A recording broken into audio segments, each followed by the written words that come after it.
mungkin kita kasih kesempatan dulu yang Muslim lagi nih, Pak Sarul. Selamat malam Pak Sarul. Wah, ini sama aja Pak, ini belum sampai tahap evaluating ini. Malam Pak. Ya. Silakan Baik, Pak Sarul. Terima kasih Pak Yusuf. Yang pertama saya sampaikan, karena channel Pak Yusuf begitu hebat, nomor saya sampai bingung saya menghitung menelpon saya tercerahkan dengan channel Pak Yusuf ini. Mereka kembali ke dalam Islam yang benar. Pak Ismail, ya, bisa dengar saya? Ya.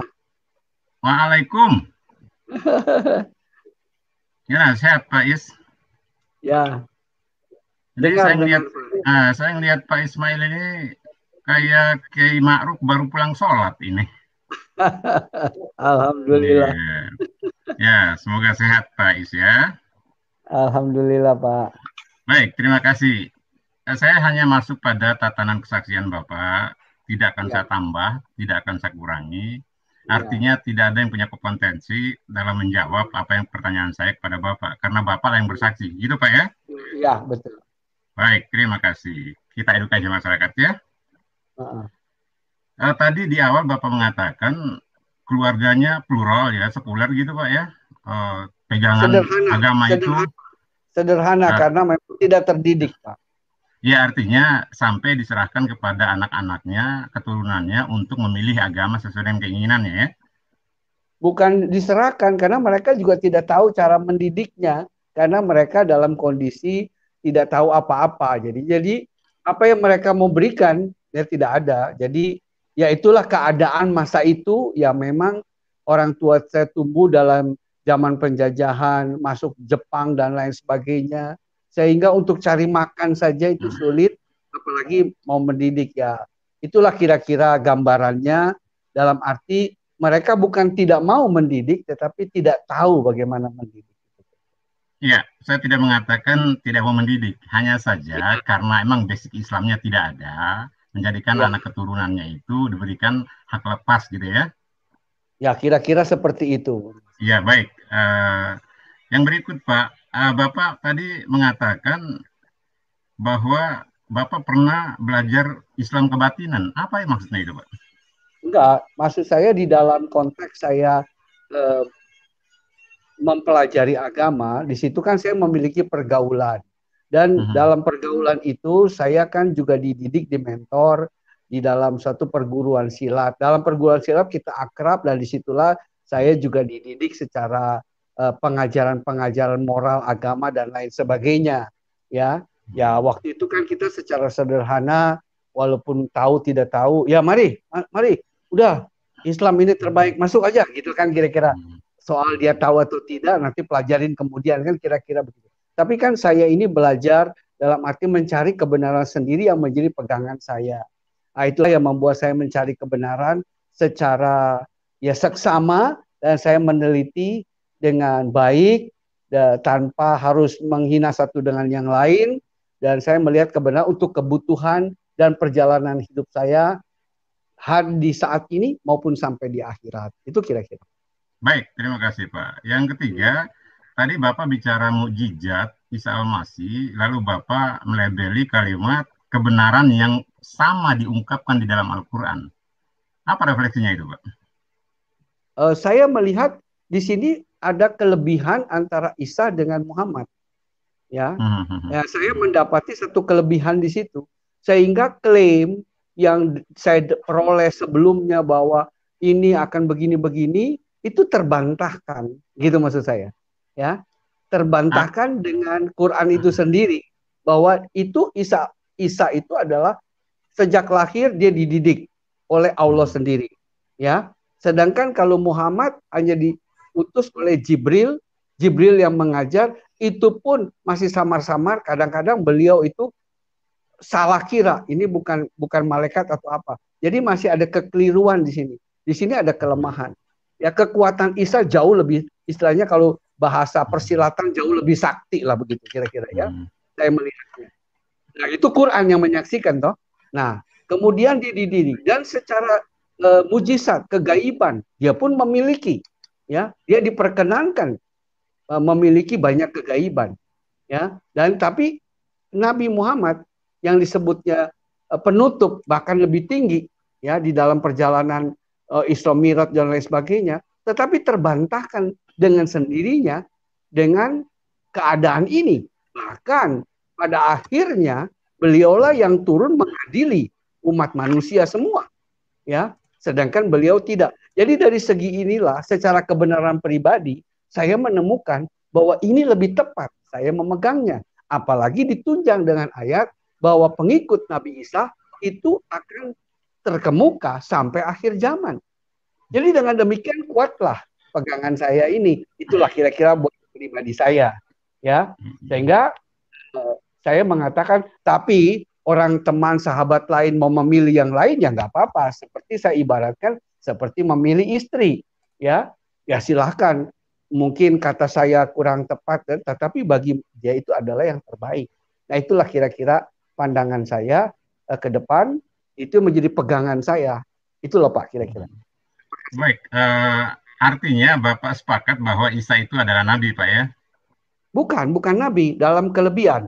Kalau soal nabi, bukan, bentar dulu. Saya bicara, bentar dulu.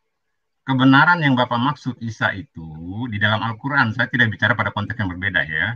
Bapak membicarakan bahwa Isa itu terungkap kebenarannya di dalam Al-Quran, itu kan kesaksian Bapak.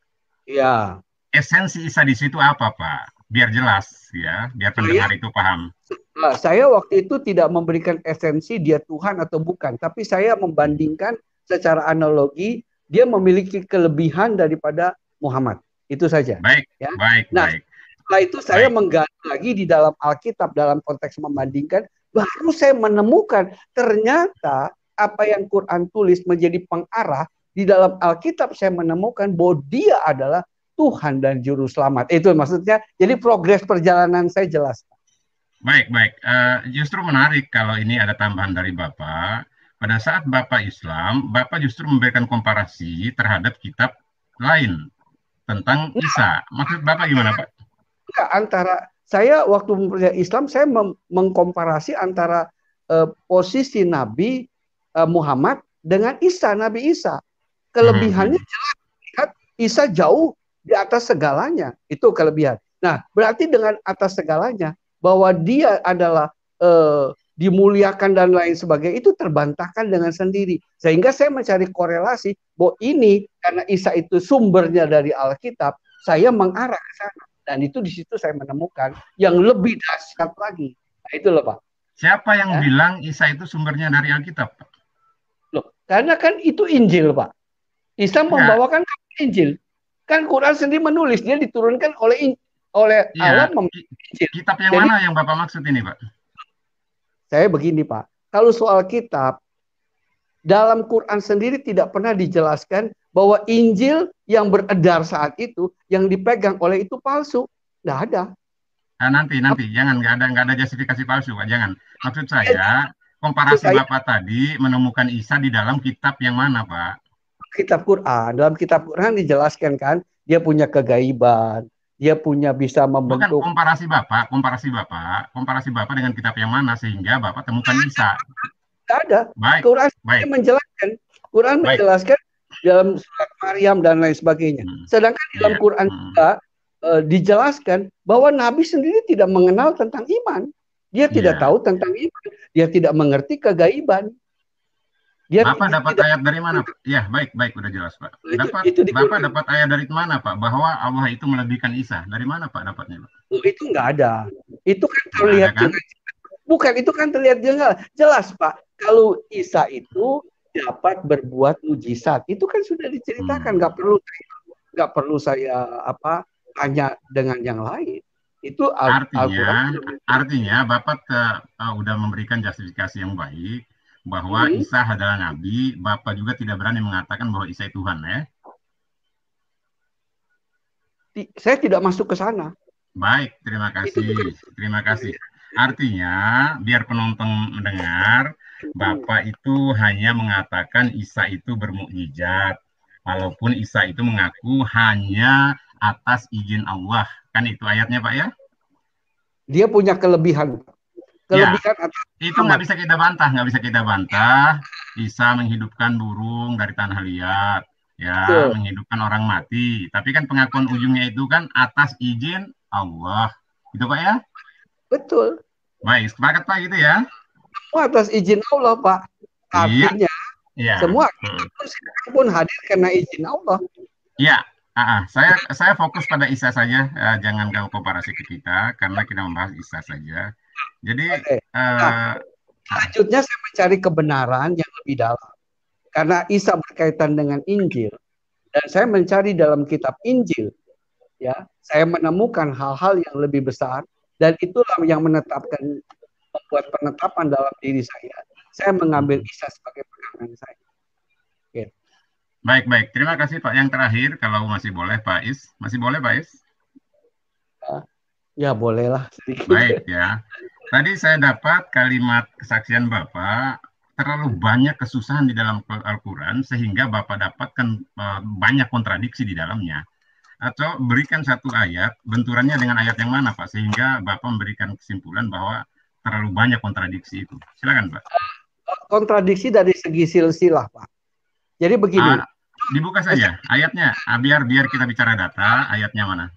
Kalau ayatnya terus terang saya catat saya mesti tinggalin dan saya mesti bawa. Ini kisah aja. Kalau Bapak sudah baca Quran, Bapak akan tahu. Saya kasih contoh begini. Hari ini nih Pak ya. Hari ini nih Pak, tanggal 22 jam 10.20 ya kalau tidak salah. 10.23 Pak. 10.40 ya Pak. Saya bicara dengan siapa nih Pak? Dengan siapa saya bicara? Sahrul Muhammad Saleh. Sahrul Muhammad Saleh. Baru pertama kali saya jumpa di channelnya Pak Yusuf Manubulu. Betul Pak? Insya Allah. Seandainya saya nih yang cerita 30 tahun kemudian. Saya cerita nih 30 tahun kemudian. Bahwa kepada, seandainya saya masih hidup. Ya Bapak juga masih hidup. Saya cerita kepada anak cucu saya. Anak cucuku, aku ketemu Sahrul Muhammad di Yusuf Manubulu. Itu pada bulan Januari. Ya. Tahun 2000. Ya. Kira-kira saya bicara benar atau salah, Pak? Salah, Pak. Salah ya, betul. Atau kalau saya bicara lagi minum, sorry. Kalau saya dianggap benar, berarti bukan saya yang asli yang ngomong. Betul, Pak? Ya. Berarti Pak Ismail yang diserupakan. Ismail diserupakan, betul, Pak? Ya. Kalau saya yang asli ngomong, walaupun 100 tahun kemudian, saya mesti sama. Hari ini tanggal 23, engkong, ayah, apa, mbah, ingat, mbah ketemu ini di channelnya Yusuf jam sekian cerita tentang Quran. Itu tidak pernah berubah. Betul, Bapak? Yep. Nah, itu dah. Ya. Nah, baik. Sekarang Bapak, ilustrasi ini saya mau cek. Bapak cerita banyak kisah di dalam Al-Quran. Contoh, kisah ketika Nabi Musa ketemu dengan Allah. Itu pertama kali, Pak. Ketika dia bertemu di dalam satu surah, dia berkata, coba lempar tongkatmu. Dia lempar tongkat jadi ular. Kemudian masukkan tanganmu. Yang satu cerita berkata, masukkan tanganmu di ketiakmu. Yang satu berkata, taruh tanganmu di lehermu. Saya mau katakan, yang mana yang benar? Ini Allah yang cerita. Ini Allah yang cerita, bukan orang lain. Kecuali orang lain yang ngomong. Kalau Allah yang ngomong mesti sama. Tapi saya dapati lain. Padahal kisahnya satu. Tentang Musa. Bapak boleh cek. Itu kisahnya banyak. Di berbagai surah. Enggak, biar kita bicara data, Pak. Buka ayatnya. Jadi biar jelas, kita bahas ayat itu. Jadi ilustrasi itu tidak bisa memberikan komparasi yang sama dengan ayat itu. Enggak, ini kisah, bukan ayat. Ini saya cerita tentang kejadian. Artinya bukan ayat ya? Enggak, kejadian, Pak. Ini kan kejadian. Kita kan bicara. Klaim Bapak kan kontradiksi nih. Ayat Al-Qurannya nih. Ya, Pak ya? Ya. Nah, jadi kontradiksi ini kita benturkan dengan ayat-ayat yang kontradiksi. Jangan bercari asumsinya, Pak. Gitu loh. Enggak, ini kan disebutnya cerita tentang hal yang kontradiksi. Saya kan ambil dari tadi saya katakan dari segi historis. Seperti saya cerita ketika saya ketemu Bapak hari ini. Iya, saya paham, Pak. Saya paham, itu sangat rasional sekali. Siapapun bisa memahami ilustrasi itu. Saya hanya ingin agar pendengar meminta pertanggungjawaban Bapak terhadap justifikasi bahwa Al-Quran itu terlalu banyak kontradiksinya. Satu ayat saja biar kita bahas itu, Pak, maksud saya. Jadi kalaupun Bapak tidak bisa memberikan ayat, lain kali boleh juga. Ya, boleh. Kalau saya bukti satu aja Pak Sarul. Bapak berbohong. Boleh nggak saya jawab Pak Sarul? Satu aja saya buktiin sama Pak Sarul bahwa Al-Quran itu kontradiksi.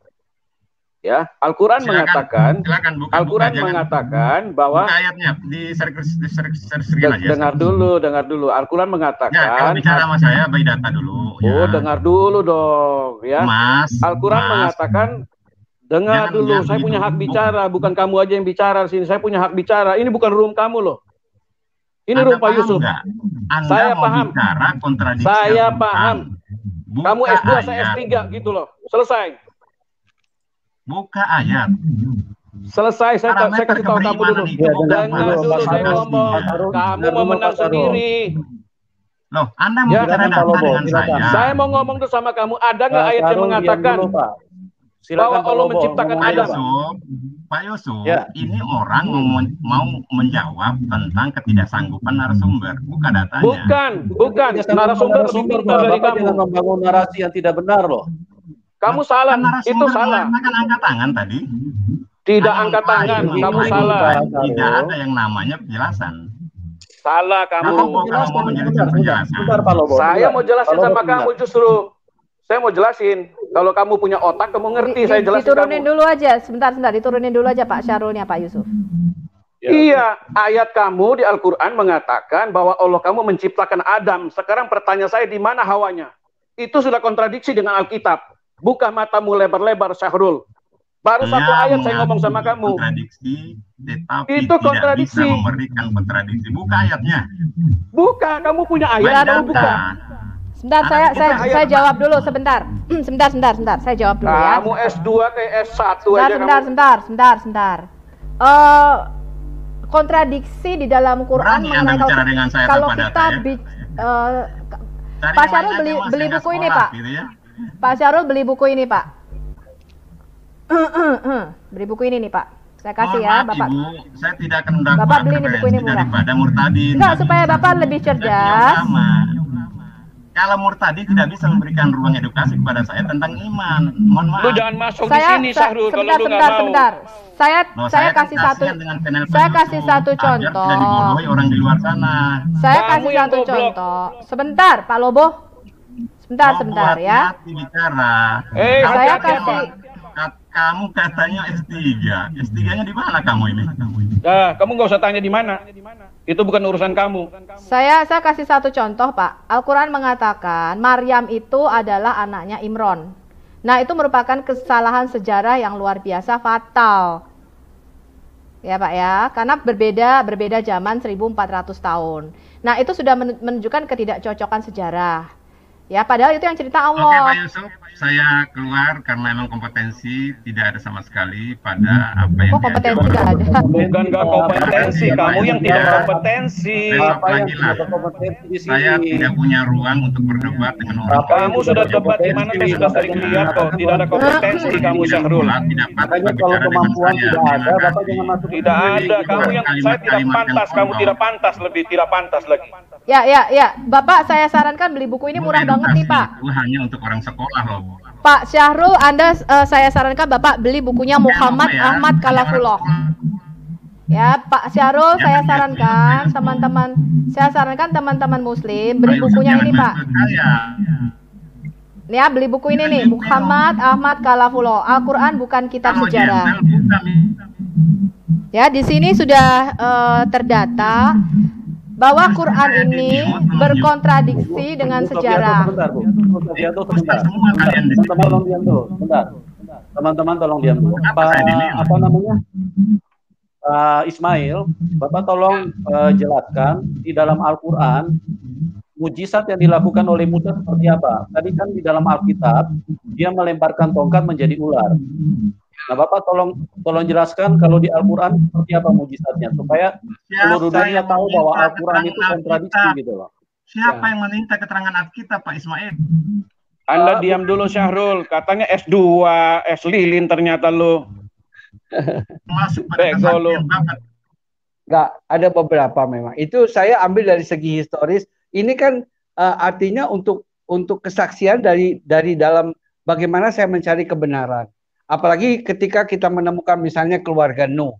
Ada satu sisi ayat mengatakan seluruh keluarga Nuh selamat. Dan yang lain berkata istri dan anaknya tidak selamat. Buka ayatnya itu satu. Buka ayatnya, Pak. Aduh, ayatnya nih. Kalau Bapak udah baca. Hati-hati bicara Islam dengan saya, Pak. Hati-hati. Bukan, kalau Bapak sudah tahu cerita Quran ini pasti Bapak tahu. Kecuali Bapak kalau Bapak nggak tahu, jangan bicara. Itu maksud saya. Gitu ya? Saya tahu karena saya bicara. Tapi terus terang saya nggak hafal ayat Quran itu. Boleh begitu bicara dengan Islam, Pak. Pak Syahrul nggak usah ngomong kayak gitu, Pak. Yang harus hati-hati adalah Bapak, ya. Bapak, gitu loh. Saya sedang tidak mendidik orang Islam, Pak. Itu kan kesaksiannya Pak Ismail. Bicara tidak pakai dalil loh. Anda ini sekali-kali bicara tidak pakai data, Pak. Pak Is, ini channel terbuka. Pak Syahrul ini kalau bicara nggak pernah pakai data, dia nggak pernah nunjukkan data. Jangan sampai. Nah, kalau mau pakai data, buka. Bagaimana Isa itu mengajak untuk menyembah kepada Allah? Ada datanya, Bu.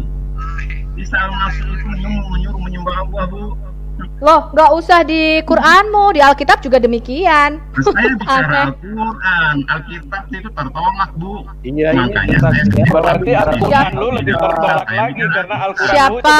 Sebentar. Siapa yang mengatakan Alkitab tertolak, Pak Syahrul? Bahkan nabimu aja.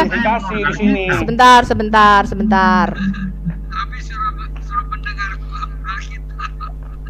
Mungkin saya menerima Alkitab pasti tertolak karena saya Muslim.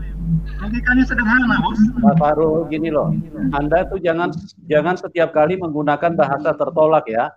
Kalau Anda menggunakan bahasa tertolak, Anda itu tertolak di sini. Kami itu tidak menghargai Anda. Kami itu tidak mengenal Al-Quranmu. Kami tidak mengenal apa imanmu. Jadi nggak usah membangga-banggakan orang tertolak. Anda dikasih kesempatan di sini untuk berdiskusi. Jadi jangan mengatakan kalau orang lain itu tertolak itu. Anda itu tertolak di sini. Tapi saya selalu kasih kesempatan untuk Anda bicara gitu loh. Anda mau bicara apa? Oke, Pak Yusuf. Makanya saya tidak mau masuk pada ranah.